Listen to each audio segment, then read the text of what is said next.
I'm a fan. So because I'm so in love with the sport and so invested in the sport as a fan, I think I've got a really good understanding of what is exciting and what we can look forward to.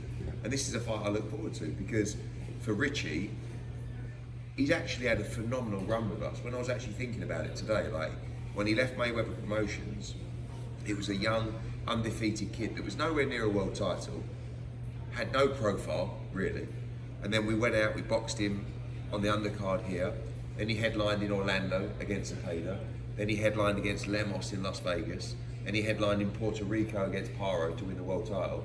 Now he's headlining at MSG against Kambosos. So I think Richie hasn't quite got the credit that he deserves, and I think this is the fight that could help him get there.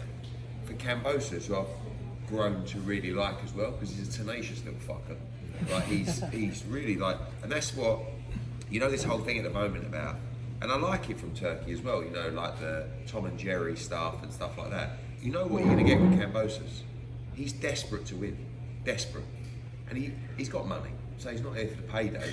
He's just here for a bit of legacy, and he'll be very tough to beat tonight.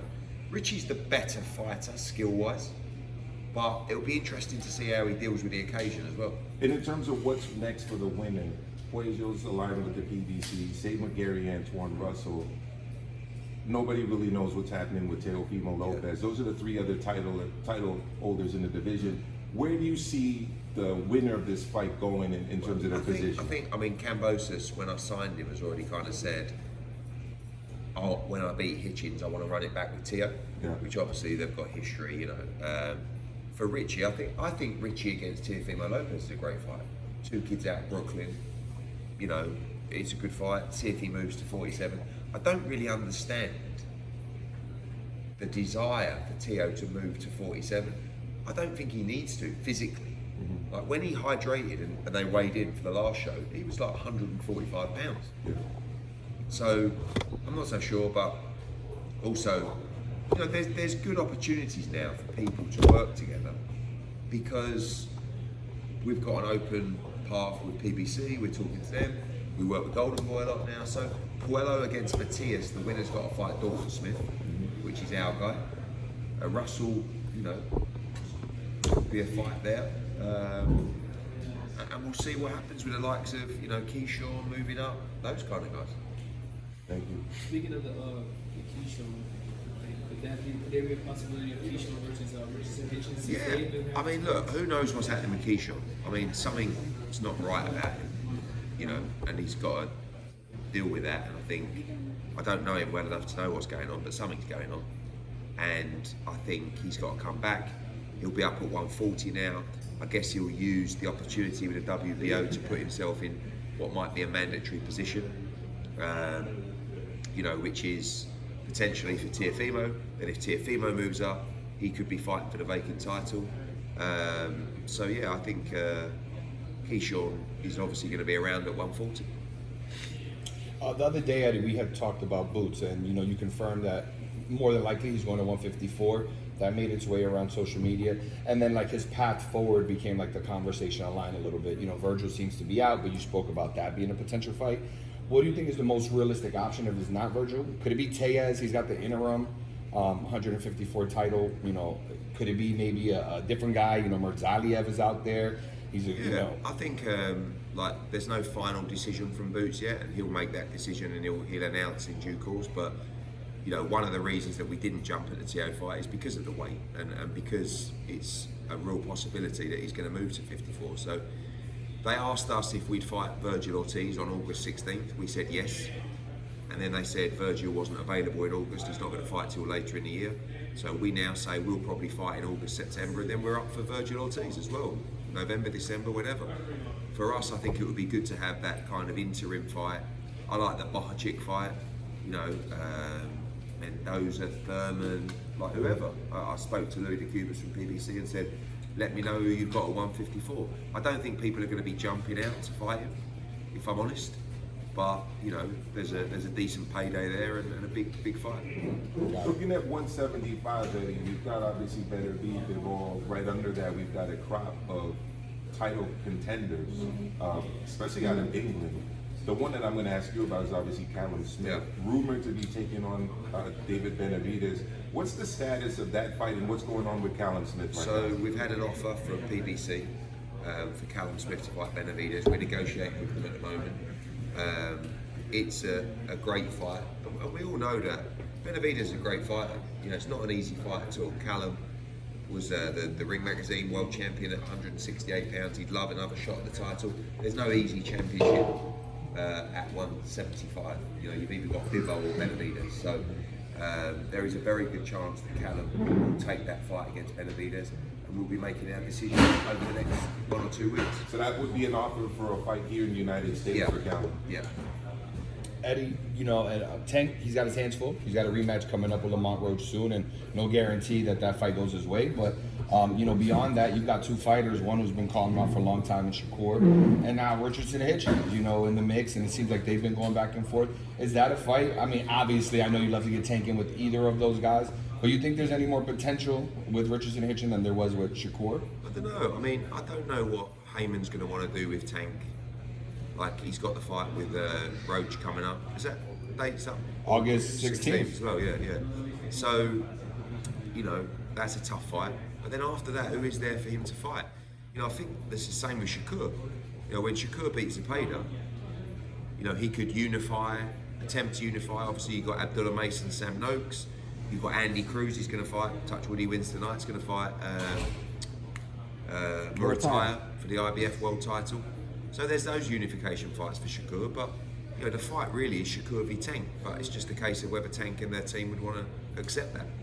What do you think is the holdup there? Is it just like because I'm sure Tank is not afraid of Shakur, but you think is it like pride getting in his way, or maybe the online I don't talk? know, yeah, but like, to be honest with you, Shakur is unbelievably humble about that fight. You know, where he goes, I'm the B-side, I'm getting less money, I understand. So, I don't know, it's just whether Tank or Heyman want to give him that fight. Let's just stay in a theoretical world, because again, they've been going back and forth. They are in different weight classes by 5 pounds. But Richardson Hitchins versus Tank, how do you see that fight going if it were to ever happen? Richardson's going to be tough for anybody to beat. You know, I mean, you see that tonight. But again, the problem is with Richardson, and this was a problem with Boots, but we built Boots now, is that people will use the excuse of, he's not that big a name, or he doesn't have that kind of profile, as an excuse not to fight him.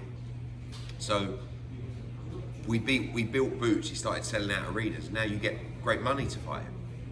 But the problem is with Richie, you don't yet. So tonight is a step towards that. You know, because everyone, why would I fight Richardson Hitchins? It's like that. When someone says that, that means they're very good and they're tough to beat. Do you know what I mean? Because if they weren't, they'd just fight them. Gotcha. Thank you. Brian Norman Jr. is fighting next week. You obviously made overtures and offers in his direction for a Boots fight. You think there's a bit of regret there that they've lost that opportunity? No, I just think they don't want the Boots fight. I mean, we offered them 1.8 million before, and they asked for 2 million. And then something happened, I can't remember now. And then this time, we went back after the Stanionis fight, and we said, we'll give you the 2 million. And they said, no, we're going to Japan. And I said, no, I know that, but let's lock it in for later in the year. Yeah. And they said, no, we don't want to talk about any fights till after the Japan fight. I'm like, why? Oh, no, because we just focused on that. It's like, well, I know Brian's focused on that, but your team, top rank, were happy to do the deal. Yeah. But Brian wasn't. So, I don't know. I mean, he's a good fighter, but... And would that be a potential opponent potentially for Conor Benn? Should he move back Look, down you to know, 147? if Boots moves to 54, then Paddy Donovan against Lewis Crocker will be for the vacant IBF world title. Yeah. Then the winner of that may well fight Conor Benn for the world welterweight title, or opens up a huge fight with Ryan Garcia, Devin Haney, Teofimo Lopez, and if Boots vacates, Giasov, who is the mandatory for the Super Championship, will either fight for that vacant title or will get ordered to fight Rowley for the championship. Yeah. And Giasov beats Rowley. So we are going to be placed, I believe, if Boots does vacate, with 2 welterweight world championships, and obviously Conor Benn, after the next Eubank fight, will want to revert to 147, and it's quite important for me that he gets a shot at that world title. But the 147 division is going to be red hot over the next 12 months, because all those guys, a lot of those guys are coming up. I mean, I wouldn't even be surprised to see Keyshawn at 47, like soon. Probably fight at 140, but you know, you're going to see a lot of guys up at 147. And I think those kind of glory years that we saw a little while ago, you know, with Spence and Crawford, and even Kell Brook, Amir Khan, Mayweather, like all those, Garcia. I think that's going to come back again. Yeah, and at 200 pounds, we saw Jai Bhatia get an impressive win recently. I believe he broke his opponent's jaw. Yeah. However, the opponent really wasn't, I would say, elite or world level.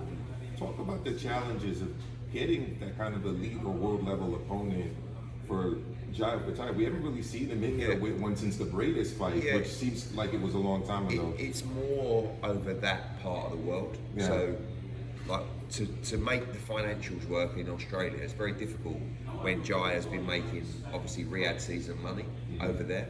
So you're quite limited in terms of what you can pay for an opponent. Yeah. So, you know, he's fighting top 15 guys. Naik is a good fighter, but, you know, he was actually the mandatory at the time. Squayo was just a voluntary at the top 15, well overmatched, but it is what it is, you know. And you can't really do too much. Like, Zerdo, Opatara against Zerdo is a really good fight. Absolutely. And it's just a fight that should be made naturally. But you can't just click your fingers if the other guy doesn't want the fight. Like, that's a fight that I believe that His Excellency is willing to pay for. He's invested heavily in Jai Opatara over the years, so he wants a big fight with him. And after Zerdo fights Dorticus in July, he should just say, I want to fight Jai. I'm not so sure he will. So when you say the other guy, you're referring specifically to the fighter, not to De La Hoya's promoter. No, I think Oscar will. I mean, Oscar knows boxing. He knows how good Opatara is. But Oscar's not afraid to make big fights. Yeah. But it's everybody's got to buy into that, and it is a dangerous fight. But it's supposed to be a dangerous fight, isn't it? I mean, like, that's if it's a lot of money and it's a unification fight, it should be a dangerous fight. But it's the best fight in the division, and it's one of the best fights out there, to be honest with you. So, you know, you've got Mikalayan, it's a rematch in Badu Jack. I would like Jai's next 2 fights to be back-to-back, you know, unifications.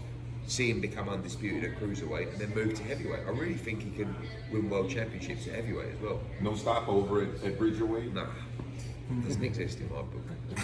Eddie, just can we get an honest opinion on the comeback of Manny Pacquiao? We've never seen somebody get inducted into the Hall of Fame and then come back. And I think like, it's very difficult to criticise Manny, because 1, he's such a nice human being, and 2, he's an all-time legend. But you can't just be out for 5 years, like already be done, and then come back, have a couple of exhibitions, look terrible, and then phone up the WBC and say, stick me in a number. What are you going at, 5 or 9 or something like that? It's like, but also it is a business, and I do understand, but it just makes a little bit of a mockery of the World Championships. And Barrios is not the greatest world champion, but I think he's better than what we saw last time out, you know, when he boxed on the Mike Tyson card. And I think he'll beat Manny Pacquiao quite handily. So you can't really, you know, I'm happy for Manny, but it just shouldn't work out like that. And you'll see a shot legend in the ring, which I think is quite sad, you know. But listen, if he wants to do it and he's got the will to do it, good luck to him. But I just don't think you should be out for 5 years, not fight anybody, and then just stroll back into the rankings because